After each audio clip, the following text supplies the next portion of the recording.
Welcome to History Mystery. Discover facts and mystery. कहा जाता है कि ये दुनिया एक बार नहीं बल्कि कई बार तबाह हुई है और हर अंत के बाद इसकी राख से एक नई दुनिया ने जन्म लिया है। ये कहानी उसी दौर की है और उन गुमनाम रक्षकों की जिन्होंने इंसानियत को हर बार बचाया। पहली दुनिया, उसका अंत आग लेकर आई, एक ऐसी भयानक ज्वाला जिसने सब कुछ निगल लिया। अब ये आग आसमान से बरसी थी या जमीन का सीना चीरकर निकली थी, कोई नहीं जानता, पर इसने पहाड़ों को मोम की तरह पिघला दिया, नदियों को भाप बना दिया और एक पूरे युग को हमेशा के लिए मिटा दिया। जब वो राख ठंडी पड़ी तो दूसरी दुनिया ने जन्म लिया, लेकिन इसका अंत हुआ बर्फ से। एक कभी ना खत्म होने वाली सर्दी ने सूरज को ही ढक लिया, बड़े बड़े ग्लेशियरों ने पूरी धरती को अपनी सफेद चादर में जकड़ लिया और दूसरे युग की कहानी को हमेशा हमेशा के लिए जमा दिया। और फिर आई तीसरी दुनिया, जिसका अंत पानी लेकर आया, एक महाप्रलय, एक ऐसी बाढ़ जिसने आसमान और समंदर के बीच का फर्क ही मिटा दिया। इस बार तो ऐसा लगा कि जो थोड़े बहुत इंसान बचे हैं उनका भी नामो निशान मिट जाएगा। लेकिन हर बार जब विनाश अपनी इंतहा पर था, उम्मीद ने कहीं ना कहीं से एक रास्ता निकाल ही लिया। जब इंसानियत पूरी तरह मिटने के कगार पर थी, तो मदद एक ऐसी जगह से आई जिसके बारे में किसी ने सोचा तक नहीं था। ये रक्षक जमीन के ऊपर से नहीं बल्कि नीचे से आए। उन्हें कहा गया अनुसिनोम, यानी चींटी लोग, और उन्होंने इंसानों को इस तबाही से बचाने के लिए अपने साथ अपनी भूमिगत दुनिया में पनाह लेने का न्योता दिया। और ये थे अनुसिनोम। देखने में थोड़े अजीब थे, दुबले पतले लेकिन चट्टान जितने मजबूत शरीर। उनके सिर बड़े थे और आंखें ऐसी थीं जो पाताल के घने अंधेरे में भी जुगनुओं की तरह चमकती थीं। पर उनकी असली ताकत उनका समाज था, बिल्कुल चींटियों की तरह। वो सब एक होकर काम करते थे, हर कोई बस अपने समुदाय की भलाई के लिए जीता था और भविष्य के लिए तैयारी करने में उनसे बेहतर कोई भी नहीं।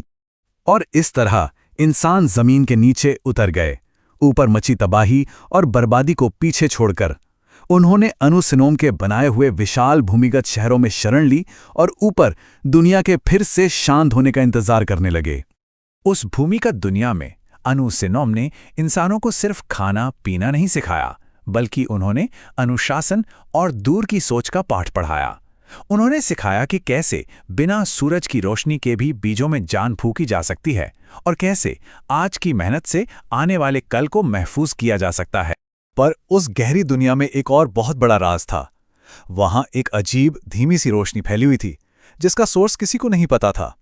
वो न तो सूरज था न चांद, फिर भी उसी रोशनी से पत्थर जैसे दिखने वाले बादल चमकते थे और फसलें भी उगती थीं। ये एक ऐसा रहस्य है जो इस कहानी को और भी गहरा बना देता है। सदियां गुजर गईं, जब ऊपर के तूफान थम गए और धरती एक बार फिर रहने लायक हो गई, तब इंसान उस भूमिगत दुनिया से बाहर निकले। वो एक नई, पूरी तरह बदली हुई दुनिया में आए, हमारी आज की दुनिया में। जानते हैं, इस प्राचीन कहानी की गूंज आज भी जिंदा है। चींटी लोगों के उन भूमिगत आश्रयों और हॉपी लोगों के कीवा यानी जमीन के नीचे बने पवित्र कक्षों और चट्टानों में खुदे घरों के बीच एक सीधा कनेक्शन दिखाई देता है, जैसे इतिहास आज भी हमसे कुछ फुसफुसा रहा हो। चींटी लोगों की ये कथा सिर्फ एक कहानी नहीं है, बल्कि ये जिंदा रहने की कला का एक पूरा खाका है। ये हमें निस्वार्थ होना, अनुशासन में रहना और प्रकृति के साथ तालमेल बिठाकर जीने का महत्व सिखाती है। ये वो सबक हैं जो हर युग में, हर प्रलय के सामने जरूरी होते हैं। तो सवाल आखिर में वही रह जाता है, कौन थे ये चींटी लोग? क्या वो वाकई में कोई अलौकिक शक्ति थे, या फिर इंसानों की ही कोई भूली बिसरी प्रजाति? या फिर ये कहानी मुश्किल वक्त में एक दूसरे का साथ देने और हमेशा तैयारी के साथ जीने का एक शक्तिशाली प्रतीक है? इसका जवाब शायद हमेशा एक रहस्य ही बना रहेगा। जब हम इतिहास की पहेली को जोड़ते हैं तो ज्यादातर टुकड़े अपनी सही जगह पर बैठ जाते हैं। एक जानी पहचानी तस्वीर उभरती है, साम्राज्य बनते हैं, लड़ाइयां होती हैं, संस्कृतियां फलती फूलती हैं। लेकिन कभी-कभी हमें कुछ ऐसे टुकड़े मिलते हैं जो कहीं भी फिट नहीं होते। वो हमारी पूरी समझ को चुनौती देते हैं और हमें सब कुछ नए सिरे से सोचने पर मजबूर कर देते हैं। और देखिए, ये सिर्फ कहानियां या किंवदंतियां नहीं हैं। नहीं, ये असल ठोस चीजें हैं, ऐसी कलाकृतियां और अवशेष जो आज भी इतिहासकारों को परेशान करते हैं। और आज हम इन्हीं रहस्यों के पीछे की सच्चाई को समझने की कोशिश करेंगे। तो आइए इस सफर पर साथ चलते हैं। हम उन सबूतों की पड़ताल करेंगे जिनमें इतिहास की किताबों को फिर से लिखने की ताकत हो सकती है। हमारी पहली मंजिल हमें पश्चिमी चीन के विशाल सूखे रेगिस्तानों में ले जाती है। यहाँ रेत के नीचे एक ऐसा रहस्य दफन है जो हमें मानव प्रवास की हमारी पूरी समझ पर सवाल उठाने पर मजबूर करता है। ये हैं तारिम बेसिन की अविश्वसनीय ममियां। जरा सोचकर देखिए, 4000 साल पुरानी ममियां, और वो इतनी अच्छी तरह से संरक्षित हैं कि ऐसा लगता है जैसे वो बस सो रही हैं। उनके चेहरों पर एक शांति है, उनके बाल अब भी नरम हैं, और उनके कपड़े वो तो लगभग नए जैसे लगते हैं। ये बिल्कुल समय में झांकने वाली एक खिड़की की तरह है। लेकिन असली पहेली तो यहीं से शुरू होती है।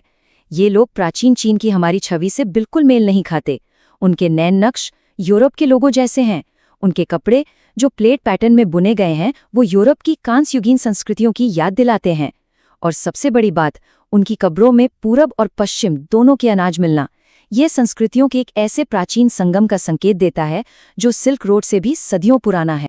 तो ये मम्मियां हमें ये सवाल पूछने पर मजबूर करती हैं कि आखिर पूरब और पश्चिम असल में कितनी जल्दी मिले थे, और रेत के नीचे अभी और कितनी भूली बिसरी कहानियां दबी हैं जो बस खोजे जाने का इंतजार कर रही हैं। लोगों के इन रहस्यों से आगे बढ़कर अब हम एक ऐसे रहस्य की ओर बढ़ते हैं जो पूरे के पूरे परिदृश्य पर फैला हुआ है। हम मध्य पूर्व के विशाल मैदानों की यात्रा कर रहे हैं, जहां जमीन पर ही विशालकाय रेखाएं खींची गई हैं। इन्हें डेजर्ट काइट्स के नाम से जाना जाता है। ये पत्थर की बहुत बड़ी संरचनाएं हैं जो मीलों तक फैली हैं, और इन्हें पूरी तरह से सिर्फ आसमान से ही देखा जा सकता है। ये हजारों साल पुरानी है, शायद पिरामिडों से भी ज्यादा पुरानी। लेकिन इन्हें बनाया किसने और क्यों? ये एक ऐसा रहस्य है जो आज भी इतिहासकारों को उलझाए हुए है। इसको लेकर दो मुख्य थियरीज हैं, और दोनों के अपने अपने तर्क हैं। एक तरफ कुछ लोगों का मानना है कि ये शिकार के बहुत बड़े जाल थे जो जानवरों के झुंडों को एक घातक अंत की ओर ले जाते थे। कुछ जगहों पर मिली हड्डियां इस बात का समर्थन भी करती हैं। लेकिन दूसरी तरफ लोग पूछते हैं, तो फिर बहुत सारी काइट्स पूरी तरह से खाली क्यों हैं?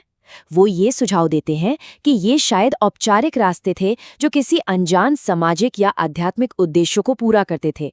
सच्चाई शायद इन दोनों के बीच कहीं छिपी है।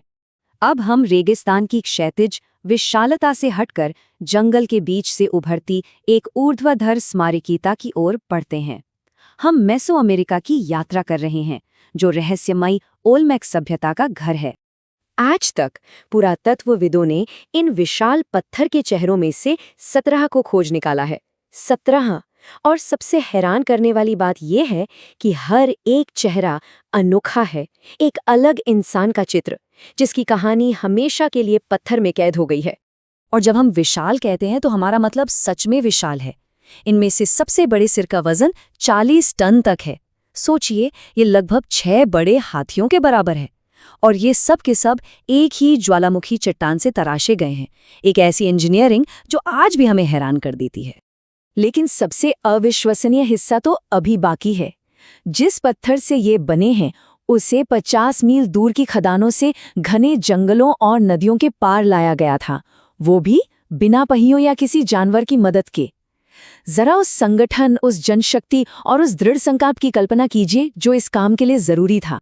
माना जाता है कि ये शक्तिशाली शासकों के चित्र थे, लेकिन फिर ये सवाल उठता है, कुछ सिरों को जानबूझकर तोड़ा या दफनाया क्यों गया था?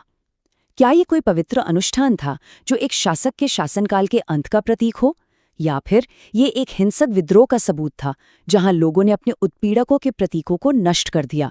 हम शायद कभी निश्चित रूप से ये नहीं जान पाएंगे। हमारी यात्रा का आखिरी पड़ाव हमें स्मारकीय से सूक्ष्म की ओर ले जाता है। हम एक ऐसी चीज को देखने जा रहे हैं जो एक सिक्के जितनी छोटी है, लेकिन इतिहास की हमारी समझ पर शायद सबसे बड़ा असर डाल सकती है। ये टाइमलाइन एक ऐसी पहेली पेश करती है जो हमारी स्थापित सोच को तोड़ देती है। एक तरफ है वाइकिंग युग का एक सिक्का जो नॉर्वे में लगभग 1070 ईस्वी में बना था। दूसरी तरफ है कोलंबस जो 1492 में अमेरिका पहुंचा, और इन दोनों के बीच में है ये सिक्का जो मेन में एक मूल अमेरिकी स्थल पर पाया गया था, कोलंबस के आने से सदियों पहले। तो ये वहां पहुंचा कैसे? क्या कोई साहसी वाइकिंग खोजकर्ता अपने साथियों से बहुत दूर भटककर मेन के तट तक पहुंच गया था? ये एक रोमांचक ख्याल है, लेकिन उस जगह पर कोई दूसरी नॉर्स चीज नहीं मिली है। या फिर क्या ये सिक्का एक विशाल जटिल स्वदेशी व्यापार नेटवर्क के जरिए हाथ बदलता हुआ यहां तक पहुंचा? ये भी एक आकर्षक संभावना है, लेकिन फिर सवाल उठता है कि इस तरह का ये एकलौता सिक्का क्यों है? ये एक छोटा सा सिक्का एक बहुत बड़े रहस्य को अपने अंदर समेटे हुए है।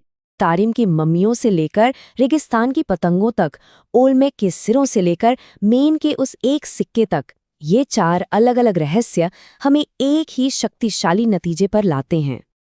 ये सारी विसंगतियां हमें याद दिलाती हैं कि इतिहास की हमारी साफ-सुथरी समय सीमा और अलग-अलग संस्कृतियों की कहानियां शायद कुछ ज्यादा ही सरल हैं। अतीत एक जटिल, उलझा हुआ जाल था, और ये रहस्य हमें उन धागों को देखने के लिए आमंत्रित करते हैं जिन्हें हम अक्सर नज़रअंदाज कर देते हैं। अतीत कोई बंद किताब नहीं है, बिल्कुल नहीं। ये तो एक जिंदा सांस लेता हुआ मैदान है। हर खोज, हर विसंगति एक जवाब से ज्यादा सवाल खड़े करती है, जो हमें और गहराई से देखने और ज्यादा सवाल पूछने के लिए उकसाती है। और शायद यही सबसे जरूरी बात है। ये रहस्य हमें हमारी अपनी अज्ञानता की याद दिलाते हैं। ये हमें दिखाते हैं कि हम कितना कम जानते हैं, और ये हमें इस रोमांचक संभावना के साथ छोड़ जाते हैं कि जमीन के नीचे अभी भी अनगिनत अध्याय हैं, जो हमारी दुनिया की कहानी को हमेशा के लिए बदलने का इंतजार कर रहे हैं। हमारी कहानी का कितना हिस्सा अभी भी दफन है। Just think about that. It was the most complete window into our distant past that had ever been discovered. A literal treasure trove of early human remains, pulled from the earth with incredible care. And then, in the chaos of a world at war, it was just gone. So, how does that happen? How does a priceless link to our own origin story, a physical record of humanity's deep past, just disappear from the face of the earth? Well, that disappearance is one of the greatest unsolved mysteries in science, and it's the story of the 80-year search for the lost bones of Peking Man.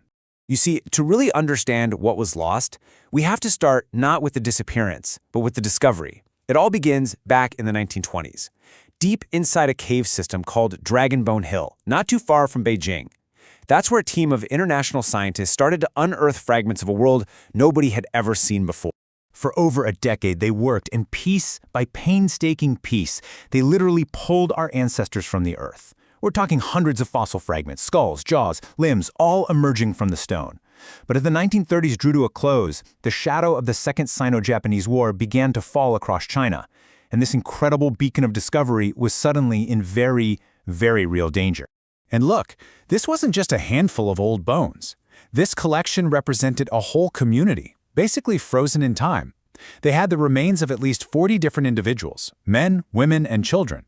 It was the first real look science ever had at an ancient human family. So who were these ancient people? Well, we call them Homo erectus pekinensis, or Peking Man. And they're not just some distant, weird cousin. They're part of our own family tree, a direct ancestor. These bones were solid, irrefutable proof that our ancestors were thriving in the harsh climate of northern China about 750,000 years ago.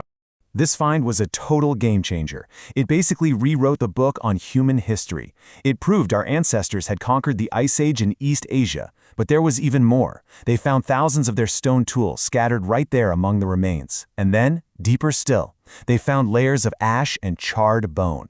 It was the first definitive evidence that our ancient relatives had actually mastered fire. Incredible. But the modern world was catching up to this ancient one fast. As invading Japanese forces closed in on Beijing, the scientists guarding this irreplaceable treasure knew it could be destroyed in the war. So a frantic, really desperate plan was put into motion to try and smuggle it to safety. The plan was to get the fossils to the American Museum of Natural History in New York. The idea was that they would just hold on to them, keep them safe from the fighting until the war was over. It was a pretty simple idea, but it meant a perilous journey right through the middle of a war zone. So here's how it was supposed to go down. Step 1. The entire collection was carefully packed up into 2 big, sturdy wooden crates. Step 2. Those crates were handed over to a unit of the U.S. Marine Corps that was stationed in China. The Marines' mission was simple. Get this precious cargo to the port of Qinhuangdao, where a ship bound for America would be waiting. It was a good plan. I mean, it was thought out, it was executed with care, but it was no match for what was about to happen. In the fog and just sheer chaos of a world tipping into total global conflict, the plan, the crates, and the treasure they held were about to vanish. And right there, that's where the story just breaks. It's the exact moment that the bones of Peking Man leave the light of history and just slip into the shadows of myth. To this day, they have never been seen again. The timing could not possibly have been worse. In early December 1941, right as the Marines were moving those crates, Japan attacked Pearl Harbor. The United States was suddenly plunged into World War II. That Marine unit, they were captured. The crates were now in enemy hands. And just like that, the trail went completely cold. So, in the aftermath, what's left? Not evidence, not facts, but a storm of rumors and conflicting stories. For nearly a century now, scientists, spies, treasure hunters, they've all been chasing ghosts, following whispers and dead-end leads all over the globe. Over all these decades, really 3 main theories have emerged. First, were the crates just confiscated by the Japanese military and then maybe lost or destroyed in the war? Or second, did they actually make it to the coast only to go down with a ship that was sunk in the Pacific? Then there's a third, much more tantalizing theory, that they never even left China at all, that they were buried somewhere secret, and the secret of where they are died with the people who buried them. And you can bet that every one of these theories has been chased down. People have launched searches based on cryptic deathbed confessions, on the fading memories of old soldiers, and yet every single dig site, every rumored shipwreck, every possible location has turned up completely empty. The Earth just has not given its secret back. To truly get what was lost here, you have to understand these weren't just some dusty museum pieces. They were a biological library.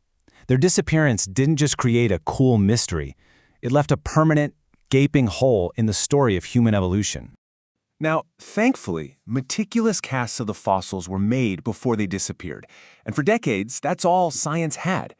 But a cast is just a photo. It captures the shape, sure, but the original substance, the actual bone, with all the chemical and genetic secrets locked inside, that's what's gone.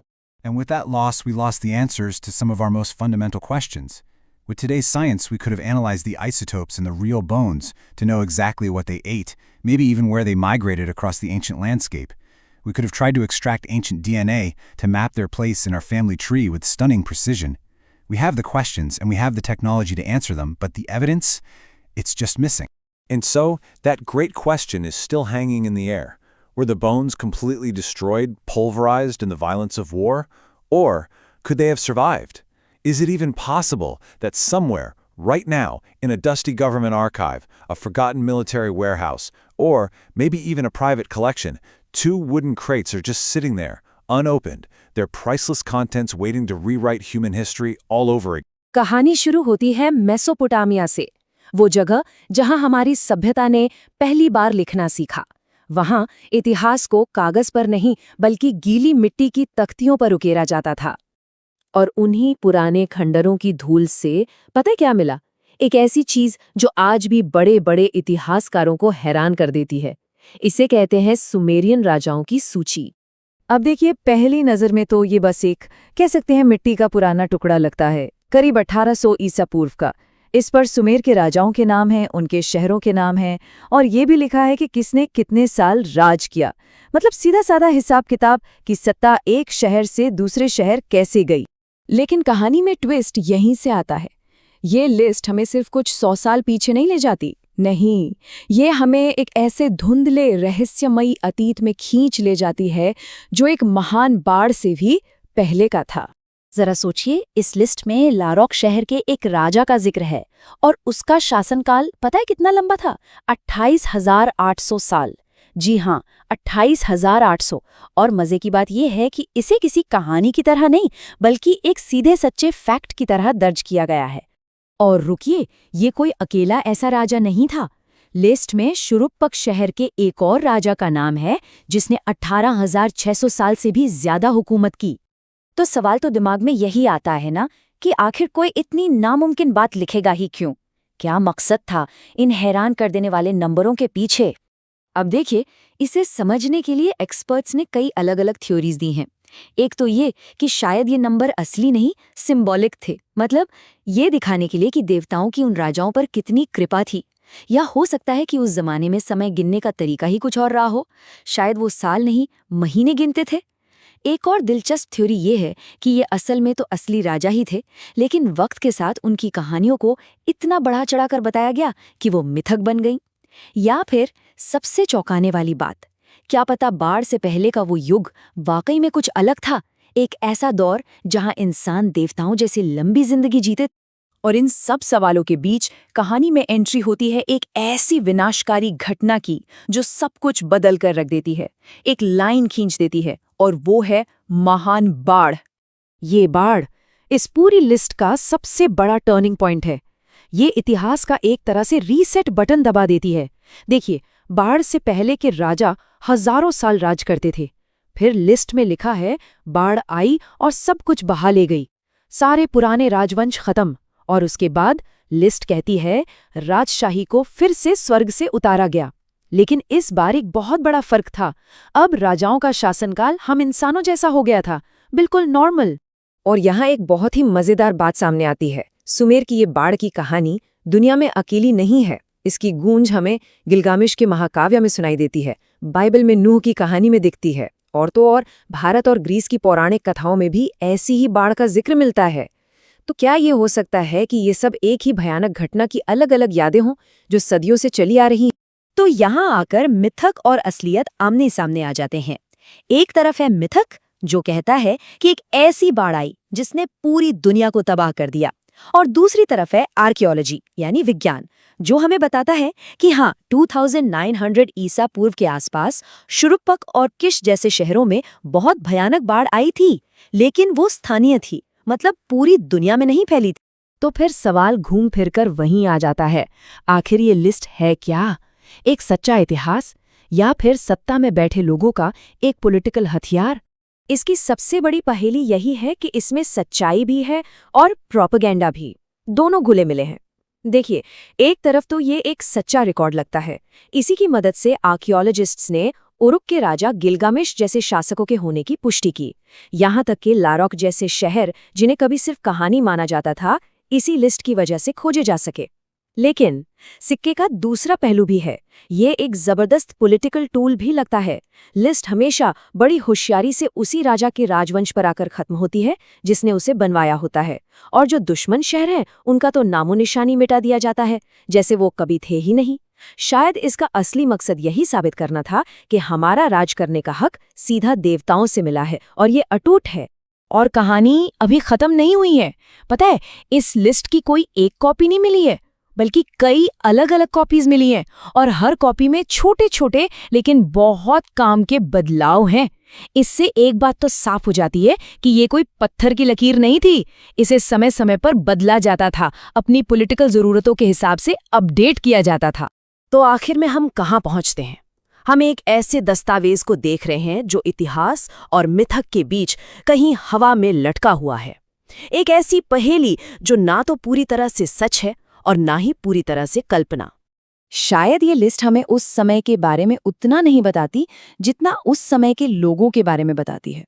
ये दिखाती है कि वो लोग अपने अतीत को कैसे देखते थे और कैसे अपनी जरूरत के हिसाब से उसे एक नया आकार देते थे। ये सिर्फ इतिहास लिखने की कहानी नहीं है, बल्कि ये इतिहास बनाने की कहानी है। तो आखिरी सवाल वही है जिसका जवाब शायद कभी नहीं मिलेगा। क्या ये एक खोई हुई दुनिया का कोडेड इतिहास है जिसे हम आज तक समझ नहीं पाए, या फिर ये वो मिथक है, वो कहानी है जिसके दम पर एक पूरी की पूरी सभ्यता खड़ी हो गई? इसका असली जवाब शायद हमेशा के लिए उन मिट्टी की तख्तियों में ही दफन रहेगा। जरा सोचिए, एक सूखी बेजान जमीन, बेसाल्ट के काले पठार और एक ऐसा क्षितिज जो कहीं खत्म ही नहीं होता।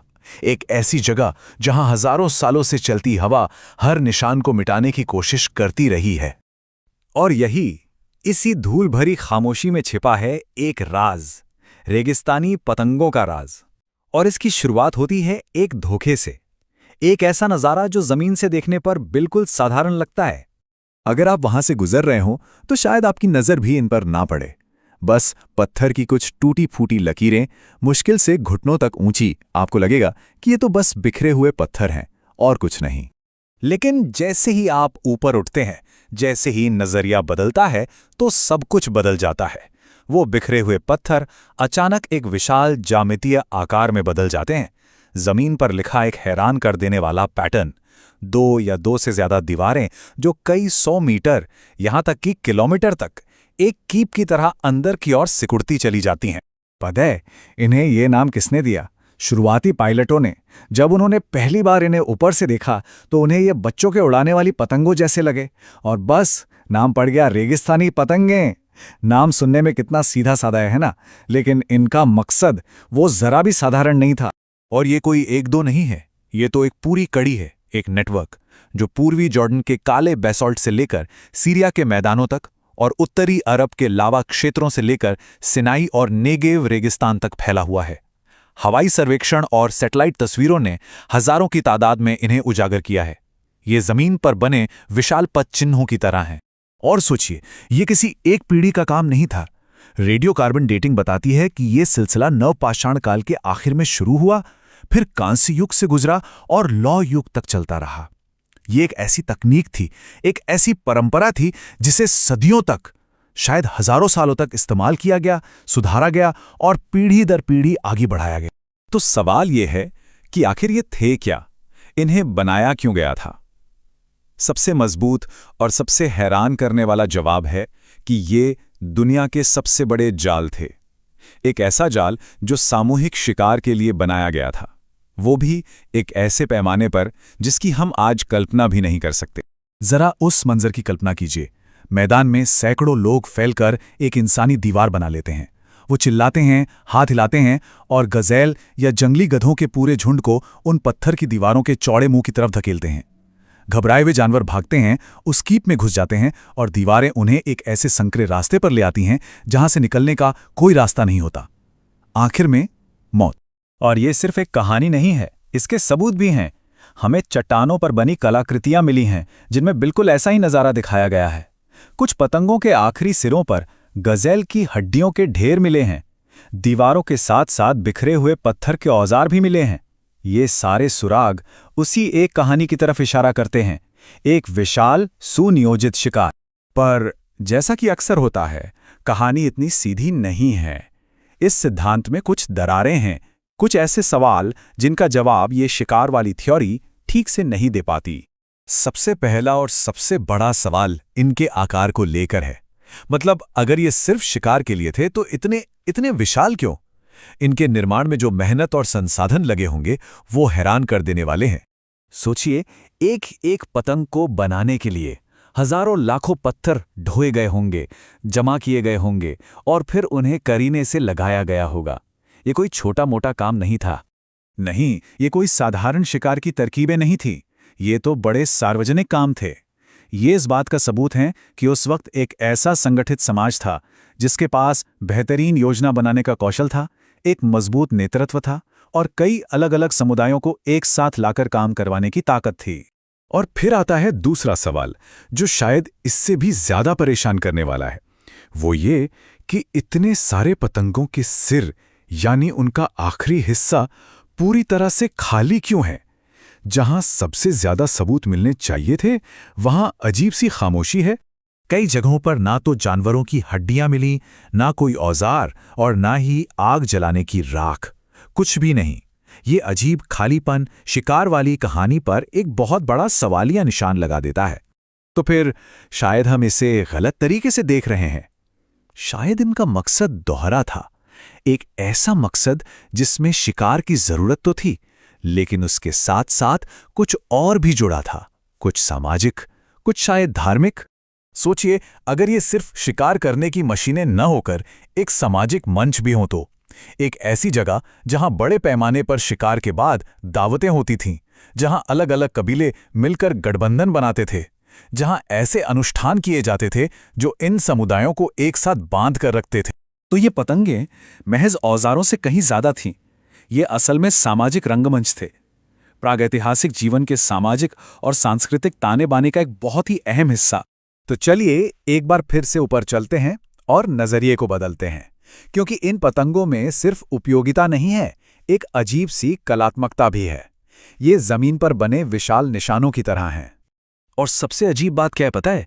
इनका पूरा आकार, इनकी पूरी खूबसूरती उस ऊंचाई से साफ दिखती है जहां से इनके बनाने वाले इन्हें शायद ही कभी देख पाए होंगे। ये बात इन्हें एक बहुत ही रहस्यमयी, एक भू आकृति जैसा चरित्र देती है। तो आखिर में हम कह सकते हैं कि ये सिर्फ एक चीज नहीं है, ये मशीनें भी हैं और निशान भी। ये एक ऐसा काम है जो जरूरत भी पूरी करता है और साथ ही उस जमीन पर अपनी संस्कृति की एक गहरी छाप भी छोड़ता है। तो हम आखिर देख क्या रहे हैं? क्या ये इतिहास के सबसे बड़े और सबसे कामयाब शिकार के जाल हैं, या फिर ये विशाल भूआकृतियां हैं जिनका व्यावहारिक इस्तेमाल उनकी कहानी का बस एक छोटा सा हिस्सा था? शायद असली जवाब इन दोनों के कहीं बीच में छिपा है, उन पत्थरों में, उस जमीन में जिसने न सिर्फ लोगों को भोजन दिया बल्कि उन्हें एक दूसरे से जोड़ा भी। इतिहास की गहराइयों में एक कहानी दबी हुई है, एक ऐसी कहानी जिसे शायद कभी किसी को बताना ही नहीं था, एक ऐसी जंग की दास्तां जिसे जानबूझकर भुला दिया गया। सोचिए, एक ऐसा संघर्ष जिसके निशान तो हर तरफ हैं, लेकिन जिसकी यादें कहीं नहीं हैं, बिल्कुल नहीं। ये जगह है चलचुआपा। कभी माया और लिंका सभ्यताओं का संगम हुआ करती थी, एक ऐसा फलता फूलता शहर जहां की हवा में व्यापार और पवित्र अनुष्ठानों की गूंज थी। लेकिन इन पवित्र मैदानों के ठीक नीचे जमीन एक बहुत ही हिंसक राज दबाए बैठी थी। शांति और पूजा पाठ की परतों के नीचे दफन थे एक भूली बिसरी जंग के निशान। और फिर सुराग एक एक कर सामने आने लगे। ऑब्सिडियन यानी ज्वालामुखी के काले शीशे से बने हजारों नुकीले तीर जो बता रहे थे कि यहां तीरों की बारिश हुई थी। जल्दबाजी में खड़ी की गईं पत्थर की दीवारें, जली हुई इमारतों के ढेर, और सबसे खौफनाक थे वो कंकाल जिनकी हड्डियों पर तलवारों और भालों के गहरे जख्म थे। तो सवाल था, कितने कंकाल? जवाब चौंकाने वाला था, 30 से भी ज्यादा। और ये कोई आम दफनाई नहीं थी। एक ही जगह पर एक के ऊपर एक 30 से ज्यादा योद्धाओं के शवों को बहुत ही जल्दबाजी में फेंक दिया गया था। ये एक सामूहिक कब्र थी जो एक बहुत ही भयानक, बहुत ही बेरहम लड़ाई की गवाही दे रही थी। लेकिन यहीं से ये पूरा रहस्य और भी गहरा हो जाता है, क्योंकि ये लड़ाई मेसो अमेरिका में होने वाली किसी भी आम लड़ाई जैसी नहीं थी। इसके नियम, इसके तरीके, सब कुछ अलग था। ये कुछ और ही थी, कुछ ज्यादा ही क्रूर। देखिए, उस दौर में मेसो अमेरिका में युद्ध अक्सर रस्मो रिवाज के लिए होते थे, एक तरह का शक्ति प्रदर्शन। मकसद होता था दुश्मनों को जिंदा पकड़ना ताकि उनकी बलि दी जा सके। लेकिन चलचुआपा में मिले सबूत वो एक बिल्कुल अलग कहानी सुना रहे थे। ये कोई दिखावा नहीं था, यहां लड़ाई पकड़ने के लिए नहीं बल्कि जान से मार देने के लिए, सब कुछ तबाह कर देने के लिए लड़ी गई थी। ये थी वजूद की लड़ाई। अब सोचिए, इतनी बड़ी, इतनी विनाशकारी लड़ाई, इसका कोई तो रिकॉर्ड होगा, कहीं तो लिखा होगा, कोई पत्थर, कोई कहानी, कुछ तो होगा। जवाब है, कुछ भी नहीं, एक शब्द तक नहीं। उस जमाने के माया राजा तो अपनी छोटी से छोटी जीत का ढिंडोरा पीटते थे, पत्थरों पर अपनी जीत की कहानियां लिखवाते थे, लेकिन इस भयानक जंग के बारे में हर तरफ बस एक अजीब सी खामोशी है, ऐसा जैसे इसे जानबूझकर इतिहास से ही मिटा दिया गया हो। तो फिर ऐसा क्यों इसे भुला दिया गया? शायद इसलिए कि दांव पे बहुत कुछ लगा था। चलचुआपा कोई मामूली जगह नहीं थी, ये एक बहुत बड़ा व्यापारिक केंद्र था। नमक, ऑब्सिडियन, कोकोज, जेड, सारी कीमती चीजों के रास्ते यहीं से गुजरते थे, और इस जगह पर कब्जा करने का मतलब था बेहिसाब दौलत और ताकत। और लड़ाई के बाद जो हुआ वो तो और भी अजीब था। शहर के बचे खुचे लोगों ने अपनी टूटी दीवारों को फिर से बनाया। शायद वो अगले हमले का इंतजार कर रहे थे, लेकिन वो हमला कभी हुआ ही नहीं, दुश्मन कभी वापस लौटा ही नहीं, और ये शहर धीरे धीरे गुमनामी के अंधेरे में खो गया। आज उस जंग को याद करने के लिए कोई कहानी नहीं है, कोई किताब नहीं है, बस पत्थर की वो खामोश दीवारें हैं और वो बेनाम कब्रें जो चुपचाप उस भूली बिसरी जंग की गवाही देती हैं। तो सवाल आज भी वही का वही है, आखिर कौन थे वो लोग जिन्होंने इतनी बेरहमी से ये जंग लड़ी थी? और सबसे बड़ा सवाल, क्यों इस पूरी कहानी को इतिहास से इतनी सफाई से मिटा दिया गया? ये एक ऐसा राज है जो शायद हमेशा के लिए उसी जमीन में दफन रहेगा। सालों तक नहीं, हजारों सालों तक, पूरे 3400 सालों तक उत्तरी यूरोप की नम जमीन ने एक राज को अपने अंदर समेटे रखा। एक ऐसी कहानी जो वक्त के साथ लगभग गुम हो चुकी थी, बस अपने खोजे जाने का इंतजार कर रही थी। जरा उस मंजर को सोचिए। साल था 1921। डेनमार्क के एक दलदल में पुरातत्वविदों ने एक ओक की लकड़ी का ताबूत खोला। उन्हें इस बात का जरा भी अंदाजा नहीं था कि वो कांस्य युग के सबसे बड़े, सबसे उलझे हुए रहस्यों में से एक पर से पर्दा उठाने वाले हैं। सवाल था, ये एक्ट विद गर्ल आखिर थी कौन? शुरुआत में तो यही लगा, सबने यही सोचा कि वो इसी जमीन की बेटी है, यही पैदा हुई, यही दफनाई गई। लेकिन कई दशकों के बाद आधुनिक वैज्ञानिक बिल्कुल अलग ही कहानी बयान की। एक ऐसी लड़की की कहानी जिसने एक पूरे महाद्वीप का सफर तय किया था। तो चलिए इस कहानी को शुरू से शुरू करते हैं। दलदल में ताबूत।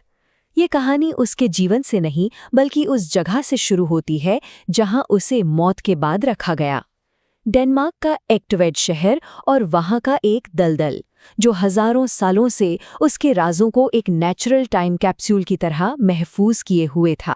वक्त का अंतर देखिए, 1370 ईसा पूर्व में एक नौजवान लड़की को आखिरी विदाई दी गई और फिर सीधे 1921 ईस्वी में उसका ताबूत जमीन से बाहर निकाला गया। 3000 साल से भी ज्यादा का फासला। इतने लंबे अरसे तक वो गुमनामी के अंधेरों में रही, जब तक कि आखिरकार 1921 में उसकी दुनिया हमारी दुनिया से आ टकराई। और इस दलदल ने क्या कमाल किया था।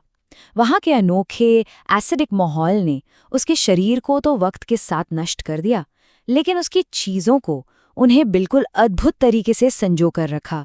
उसके बाल, उसके बारीक बुने हुए कपड़े, उसके कांसे के गहने, यहाँ तक कि उसकी हड्डी की कंघी तक, सब कुछ ऐसे महफूज था मानो कल ही रखा गया हो। इसके बाद शुरू हुआ उसकी पहचान को जोड़ने का काम।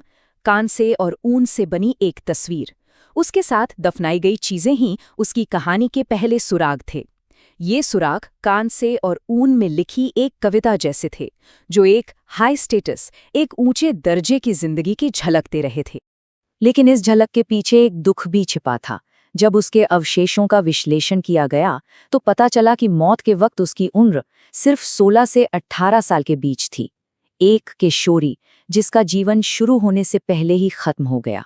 उसके कपड़ों को ही देख लीजिए, एक खास तरह की छोटी डोरियों वाली स्कर्ट और ऊन का बारीकी से बुना हुआ ब्लाउज। ये सिर्फ कपड़े नहीं थे, ये उस जमाने की बेहतरीन कारीगरी का एक नमूना थे। ऐसी चीजें साफ साफ इशारा करती हैं कि वो किसी अमीर और बहुत महत्वपूर्ण परिवार से ताल्लुक रखती थी। और फिर आती है वो कांसे की बेल्ट प्लेट जिस पर घुमावदार डिजाइन बने थे। ये तो अपने आप में एक मास्टरपीस थी। ये सिर्फ एक गहना नहीं था, बिल्कुल नहीं, ये पावर और स्टेटस का प्रतीक था। और इसको बनाने में जो कांसा इस्तेमाल हुआ था वो सैकड़ों किलोमीटर दूर से लाया गया था। ये इस बात का सबूत था कि उसके परिवार के रिश्ते दूर दूर तक फैले हुए थे। लेकिन ताबूत में एक और राज दफन था, एक गहरा राज। उसके पैरों के पास एक छोटे बच्चे के जले हुए अवशेष यानी राख रखी हुई थी। ये बच्चा कौन था और उसे इस लड़की के साथ क्यों दफनाया गया था? सवालों का सिलसिला लंबा होता जा रहा था। कई दशकों तक एक्टवेड गर्ल की यही कहानी सब जानते थे, एक अमीर डेनमार्क की स्थानीय लड़की। लेकिन फिर विज्ञान ने इस ठंडे पड़ चुके मामले में कदम रखा और अब जो कुछ भी हम जानते थे वो हमेशा के लिए बदलने वाला था। एक नया रहस्य सामने आने वाला था। वैज्ञानिकों ने एक ऐसी तकनीक का इस्तेमाल किया जो उस वक्त क्रांतिकारी मानी जाती थी, आइसोटोप विश्लेषण। अब ये क्या है, आसान भाषा में समझते हैं। देखिए, हम जो भी खाते या पीते हैं उस जगह के पानी और भोजन में मौजूद केमिकल तत्व हमारे शरीर का हिस्सा बन जाते हैं, खासकर हमारे दांतों और बालों में। तो ये एक केमिकल सिग्नेचर छोड़ जाते हैं जो एक ज्योग्राफिकल फिंगरप्रिंट की तरह काम करता है। इससे ये पता लगाया जा सकता है कि कोई इंसान कहाँ पैदा हुआ या कहाँ रहा। और जब वैज्ञानिकों ने एक्टवेड गर्ल के दांतों के केमिकल सिग्नेचर का विश्लेषण किया तो एक हैरान कर देने वाला सच सामने आया। पुरानी मान्यता बिल्कुल गलत थी। वो डेनमार्क की थी ही नहीं। उसके केमिकल सिग्नेचर बता रहे थे कि वो सैकड़ों किलोमीटर दूर आज के दक्षिणी जर्मनी में कहीं पैदा हुई थी। एक स्थानीय लड़की अब एक विदेशी यात्री बन चुकी थी। लेकिन कहानी यहीं खत्म नहीं हुई। दांतों ने तो उसके जन्म की जगह बता दी, लेकिन उसके बालों ने उसकी जिंदगी के आखिरी सफर की पूरी डायरी खोलकर रख दी। क्योंकि बाल एक आरामदायक गति से बढ़ते हैं, इसलिए उनमें केमिकल बदलाव एक टाइमलाइन की तरह रिकॉर्ड हो जाते हैं। और उसके बालों ने उसकी मौत से पहले के आखिरी 23 महीनों का पूरा कच्चा चिट्ठा पेश कर दिया। और वो टाइमलाइन किसी के भी होश उड़ाने के लिए काफी थी। वो बस एक बार दक्षिणी जर्मनी से डेनमार्क नहीं आई थी, नहीं, उसने इन 2 जगहों के बीच सैकड़ों किलोमीटर का फासला कम से कम 2 बार तय किया था। वो जर्मनी से डेनमार्क आई, फिर वापस जर्मनी गई और फिर से डेनमार्क आई जहां उसकी मौत हुई। कांसे युग की एक टीनेजर के लिए ये एक बिल्कुल असाधारण, एक अविश्वसनीय सफर था। ऐसा लग रहा था जैसे उसकी जिंदगी का कोई बहुत बड़ा मकसद था। तो विज्ञान ने एक राज तो सुलझा दिया था कि वो कहाँ से आई थी, लेकिन इस एक जवाब ने कई और नए और भी ज्यादा गहरे सवाल खड़े कर दिए थे। उसकी कहानी अब एक अनसुलझा सवाल बन चुकी थी। सबसे बड़ा सवाल, आखिर क्यों कांस्य युग की एक लड़की इतनी लंबी, इतनी मुश्किल और शायद खतरनाक यात्राएं क्यों कर रही थी? ये सिर्फ सैर सपाटा तो बिल्कुल नहीं हो सकता।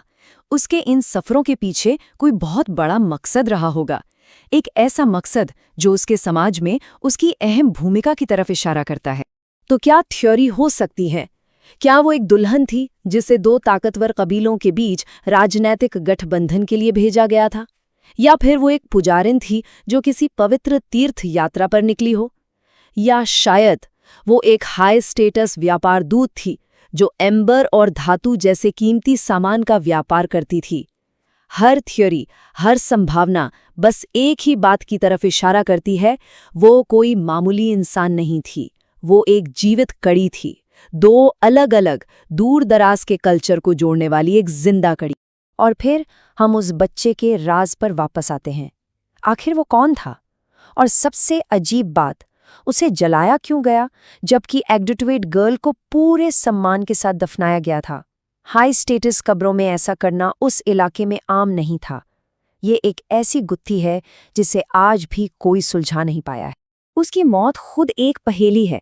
उसके अवशेषों पर किसी भी तरह की चोट या हिंसा का कोई निशान नहीं मिला। तो फिर उसकी मौत कैसे हुई? क्या उसे कोई बीमारी हो गई थी? या फिर क्या उसकी आखिरी थका देने वाली यात्रा ही उसके इस दुखद अंजाम की वजह बनी? वो इन 2 इलाकों के बीच एक रिश्ते का प्रतीक हो सकती है। दूर बसे लोगों के बीच एक जिंदा कड़ी, उसकी कब्र ही इसकी गवाह है। उसमें नॉर्डिक परंपराएं भी हैं और मध्य यूरोप से आई चीजें भी।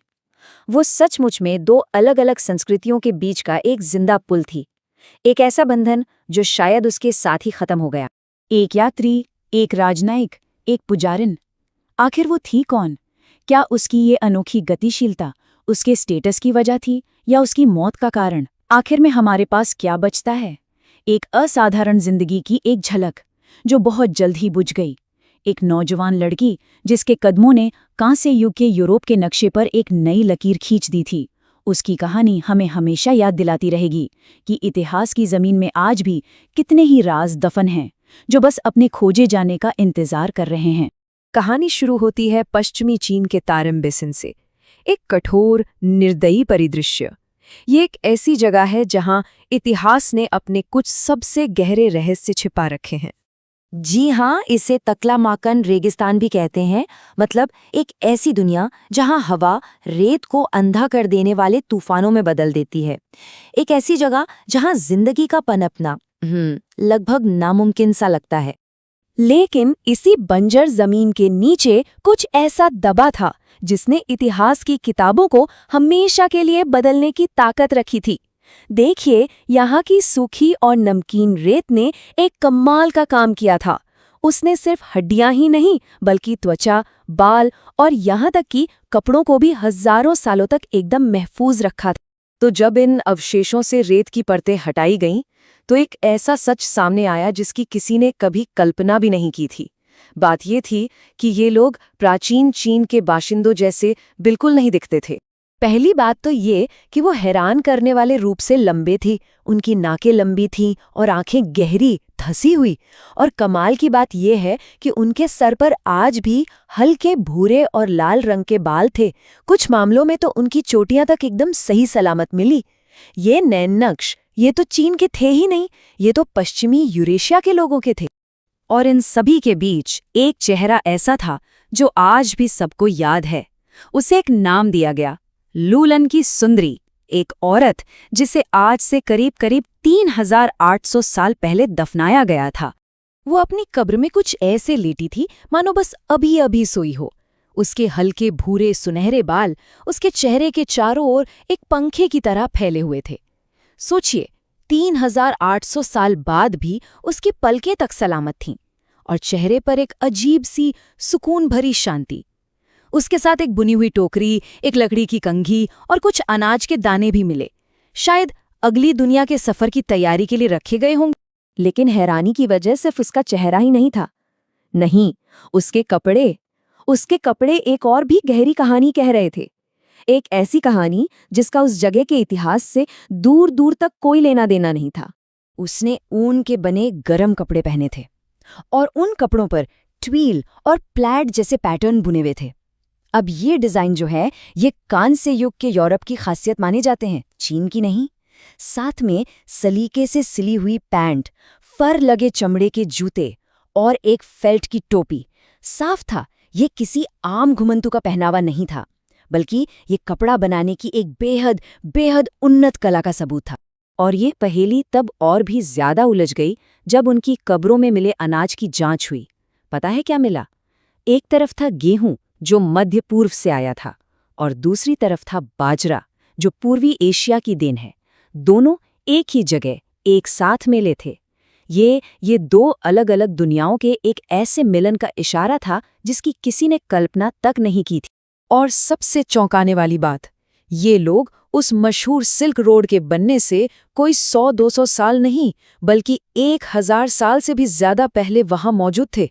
इसका मतलब तो एक ही था कि पूरब और पश्चिम के बीच का संपर्क इतिहासकारों की सोच से कहीं कहीं ज्यादा पुराना था। और आखिरकार विज्ञान ने उस सच पर अपनी पक्की मोहर लगा दी, जिसे आंखें देख तो रही थीं पर दिल मानने को तैयार नहीं था।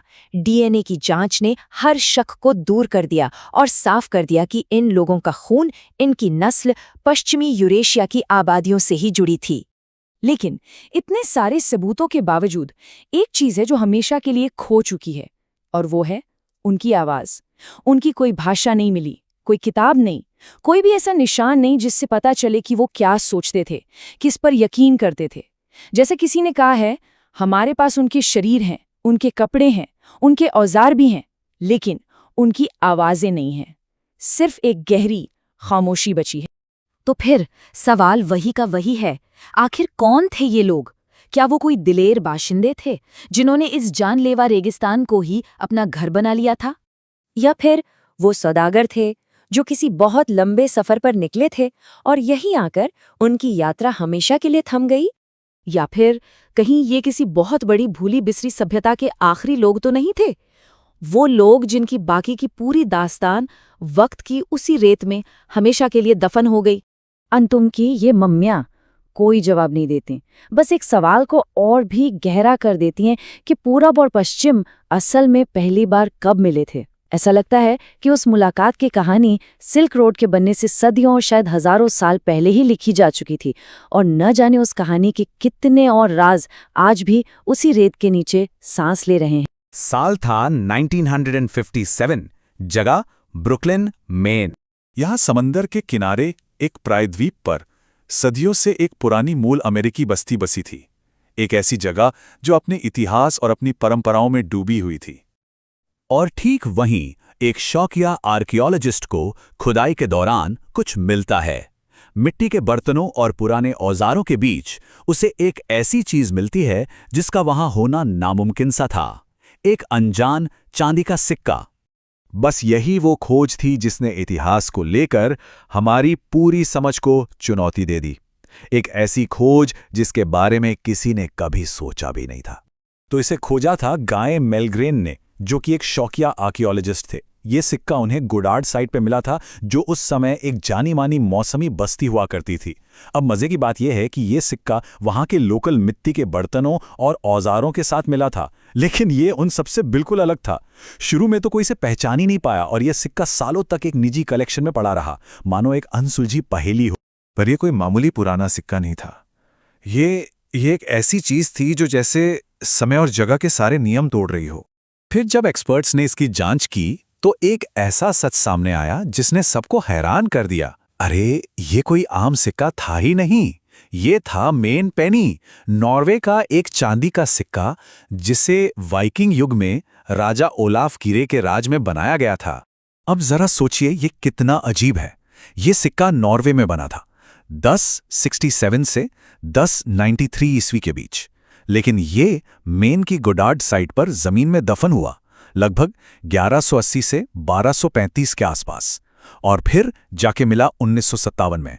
मतलब सदियों का एक अविश्वसनीय सफर। और जो बात इसे और भी अनोखा बनाती है वो है इसकी लोकेशन। ये जगह नॉर्थ अमेरिका में वाइकिंग्स की एकमात्र जानी मानी बस्ती एल-एंस ऑक्स मीडोज से करीब करीब 1000 किलोमीटर दक्षिण में है। 1000 किलोमीटर, ये कोई छोटी मोटी दूरी नहीं है, ये बहुत बहुत बड़ा फासला है। तो सबसे बड़ा सवाल यही उठता है, आखिर एक वाइकिंग सिक्का इतनी दूर और इतने लंबे समय का सफर तय करके वहां पहुंचा कैसे?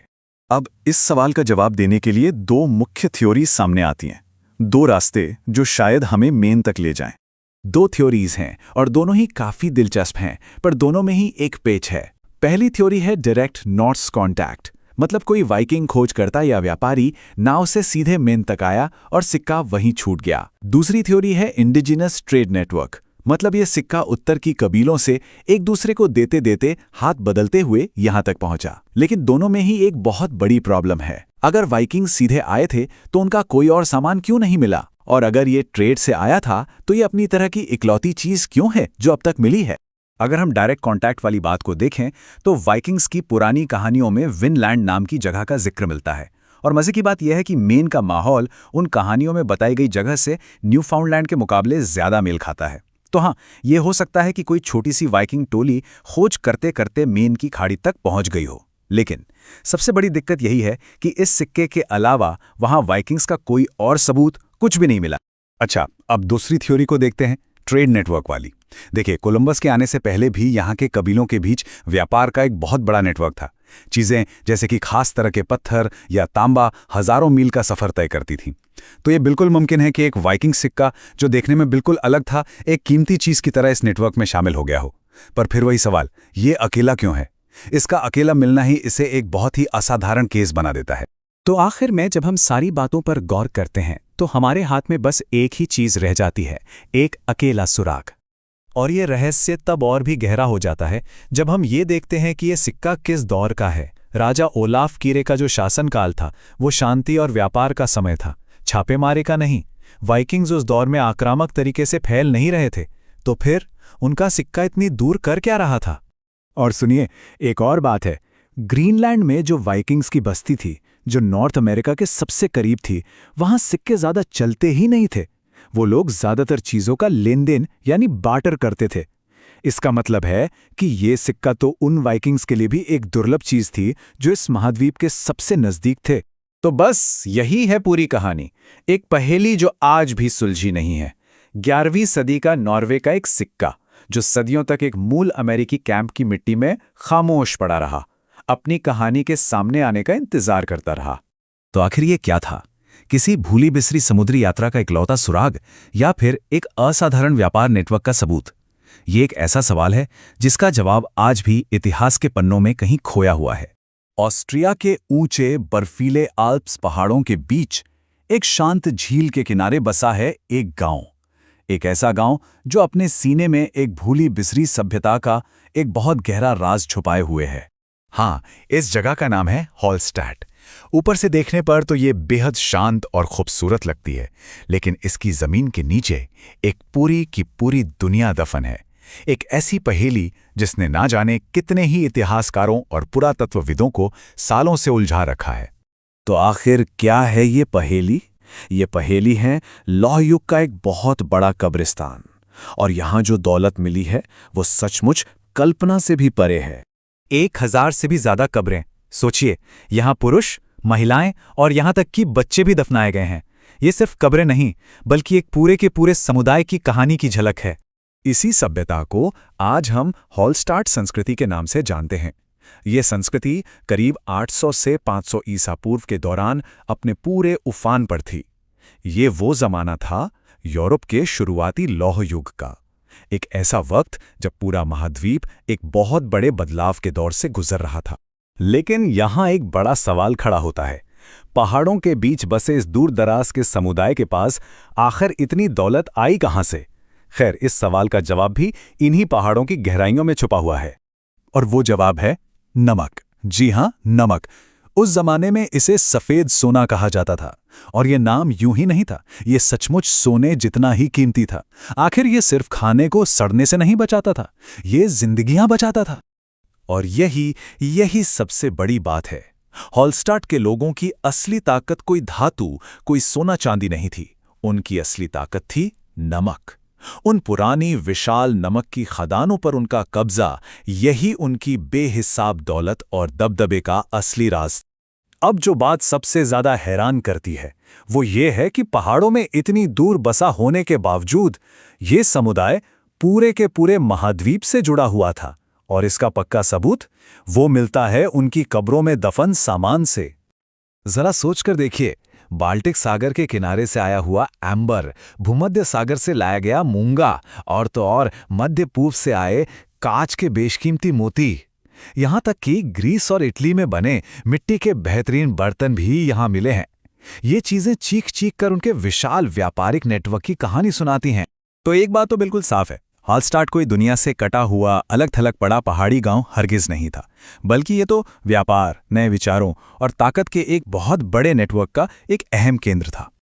लेकिन इन सब चीजों के बावजूद अब हम हॉलस्टाट के सबसे बड़े, सबसे गहरे रहस्य की तरफ बढ़ते हैं।